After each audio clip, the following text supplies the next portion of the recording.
Hi everyone, my name's Anthony Cummins. Now, do martial arts work? I am 37 years old.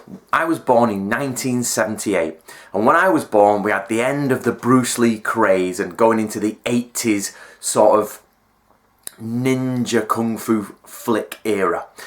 Of course, magazine covers were filled with martial arts. They were filled with Bruce Lee, ninjas. We had Combat magazine, Black Belt magazine, and there were these amazing masters all over the world who could defeat people with touches of their fingers or with a cool sword stroke, and they would walk them away to the local authorities because they were the good guys. But how realistic is it? The key question here is, do martial arts make people an effective fighter? Now, what I'd like to say on this is that, first of all, the biggest mistake I think most people make is that people, through their birth or through their upbringing, have a basic ability at fighting.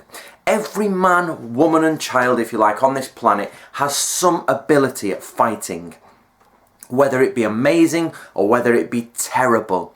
But everybody, without doubt, has an innate ability to fight, and a fact of the matter is that every single person is at a different level. And I'm going to call this the natural fighting level. So everybody has their natural fighting level. Martial arts are meant to train people to increase that level. So, to put it in context, you may have one person who's born, who's thick-boned, stocky, gorilla-like human, who's absolutely fearless and just loves to scrap. In fact, that's what he enjoys. He loves to scrap. And at the other end of the scale, you've got a weedy, ineffectual man who's timid and doesn't like conflict. Now, is it the case that if he learns martial arts and he goes up maybe one notch, but this man's natural notch is here, that he will beat him? Of course not. Logic dictates that this man will lose, no matter if he trained for 100 lifetimes. As long as his natural level is here, he will probably never reach this man's natural level. So what you have to remember about martial arts is the person who is doing it, not the martial art themselves. What you have to remember is that you have to correctly analyse where each person naturally fits. Now, this gets into a strange area because there's no way of recording that. But as humans, we all understand that level where you're walking down the street or you interact with someone and you automatically place the threat level or the zone of threat that you're in. Am I threatened by this person? Is this person going to attack me? Do they have the ability to beat me? They're the things that we as humans naturally switch onto.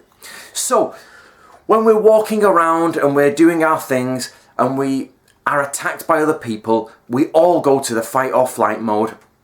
Most of us will stay and have a fight, and we then discover who is the hardest, and one person ends up winning, or it's a draw, or things like that. Martial arts are a set of techniques that hopefully will give you an edge over somebody else.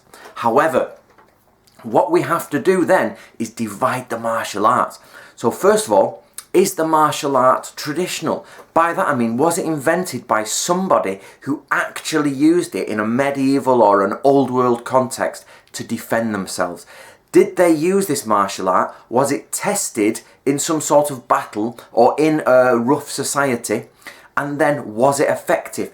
Did it help the average person beat someone who was just a slightly bit more advanced than them in the natural level of fighting? They're the questions we have to ask. If the martial art was totally invented by somebody who has never ever had a fight or anything like that, then yet we can consider that martial art as null and void and useless, because while some of them may be effective, it's just simply not been tested. Then we have the other problem of effective martial arts that have been turned and twisted and changed into uselessness. For example, my idea of this is that Kenjutsu, Japanese swordsmanship, was probably once one of the most ferocious, deadly and horrific martial arts on the planet, along with lots of other weapon-based martial arts. But now I would say it's probably almost totally ineffectual because it's been twisted out of its original purpose and it now has no real representation of a horrific, smashing, disgusting, bloody sword fight. That's all been stripped away. So what we have is we've got to get rid of the martial arts that probably have no basis in reality, get rid of the martial arts that have been twisted out of reality, and then we have to look at what's effective. Now everybody's going to automatically jump to MMA. Now personally, I am not really a big MMA fan for the simple fact that I think its purpose in the martial arts world was excellent. It came along and it got rid of the ineffectual martial arts and it got rid of the martial arts that have been totally twisted out of reality. But what a lot of people forget is that MMA is actually a mixture of those tested elements that actually worked from traditional martial arts. If you look at much of the MMA world, it's based in traditional martial arts movements. There are some that are not, there are some that have come about because of the ring atmosphere. I look myself and find myself thinking, looking at traditional martial arts and thinking, no, that'd never work in a million years. And then I look at MMA and I end up thinking to myself, oh come on, hurry up, get on with it. Like two men just grappling with each other for like 11 minutes or something daft, and you're like, I'm really bored now. One of you stamp on the other one's throat or bite his balls off or do something which is going to end this fight because, you know, I'm going to make another cup of tea in a minute if you don't hurry up. So my point being is that we want martial arts to be effective in a real situation. We don't want it to be effective in the dojo. We don't want it to be effective in the MMA ring. We want it to be effective in a real situation where we come into that threat zone and we think, do they have a natural martial ability above me? Or do they have a lower one? Where do I come in this system? So, what I would like to conclude or say is that I think many of the martial arts out there are very useful. The problem is that trends happen. So, for example, in the 1970s, the 1980s, it was all Japan. Aikido was in there, ninjutsu, which is obviously a load of lie. There's no such thing as a ninja martial art. You then had lots of karate-based things and Karate Kid. And what you got is you got people of a naturally high martial level going to these dojos and becoming excellent. And you have all the stories of the old days where the karate masters were great in the 60s and 70s and they were battering each other and smashing each other. And you see pictures of them, their stomachs ripped, they're absolutely gears open and they're just toned men who would look lethal. But then, of course, you start to get degradation and you get trends move on. So the trend moves on and what you're left with is this really high level respect for black belts and Japanese martial arts. But it then gets taken over by weaker people, these people of a lower natural level. And then, of course, they're eating a lot and everybody's getting fat and black belts are getting given out. And before you know it, one and a half generations later, it's a laughing stock.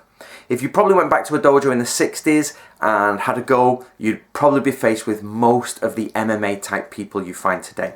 Whereas now, of course, I think we're coming out of the MMA system. So the MMA was massive in the 90s and 2000s, and that literally took over the world of martial arts. And all those naturally high-leveled martial artists went straight there. And they did all those things and they become accomplished and they beat all the other traditional, martial arts because they were full of these fat, useless people who were doing useless things. My point here, guys, is that the martial arts themselves are normally quite effective. I want to use the example of Bas Rutten. Now let's use Bas Rutten. He's a big man, he's a stocky man, he's a fighter. Can you imagine if Bas Rutten did 1 year, 5 hours a day of Aikido? Imagine it. He didn't go along with any of the, the rubbish. He didn't go along with any of the mystical stuff. He just learned how to clothesline people, how to move in a crowd, how to lock people ferociously, finger joint locks, throat chokes, all the type of things you do find, in Aikido. If you get rid of the faff of the outside and just get the core principles, imagine if Bas Rutten was to train in that for a year, 5 hours a day. Do you think, and he used that, do you think he would be capable as an Aikido practitioner? I think the answer is yes, because he's got a high natural fighting level. So I think if a man with a high natural fighting level moves into one of these martial arts, as long as it's not totally redundant, like we all know wrist locks work. Everybody knows if you can get a wrist lock on, it's very painful. The concept of getting the wrist lock on is very difficult to do. You know, it's the idea of throwing someone in the middle of a fight is difficult, but it is achievable. So if you get someone of a high physical ability and you put them in any martial art, I genuinely think they will have a great ability at that martial art. But at the same time, I think if you have someone of a low ability and you put them in any martial art, they'll get trounced. Even if you put them in MMA. Remember, we give MMA this high respect, but if you put someone weak in MMA, they don't come out as a great fighter. They come out the same as anyone who went into karate or kung fu or aikido. They just come out, you know, at their semi-improved level. So, if anything, I want you to leave this video and think, right, maybe I shouldn't be looking at the different martial arts as different things. Maybe I should, one, realise that martial arts have probably not how they used to be taught. They've probably been twisted out of reality. Two, some martial arts were just made up by crazy people. So check the history of the martial art and where it comes from. And three, that actually the person matters more than the martial art. The martial art is like an icing on a cake. A cake is either big, it's either good, you know, and it's successful, or it's deflated, crappy, and falling to pieces. If you put icing on top of a crappy cake that has not baked on the oven, it's still a crappy cake. If you put icing on an amazing cake, you get an amazing product. That is the way you should look at martial arts, guys.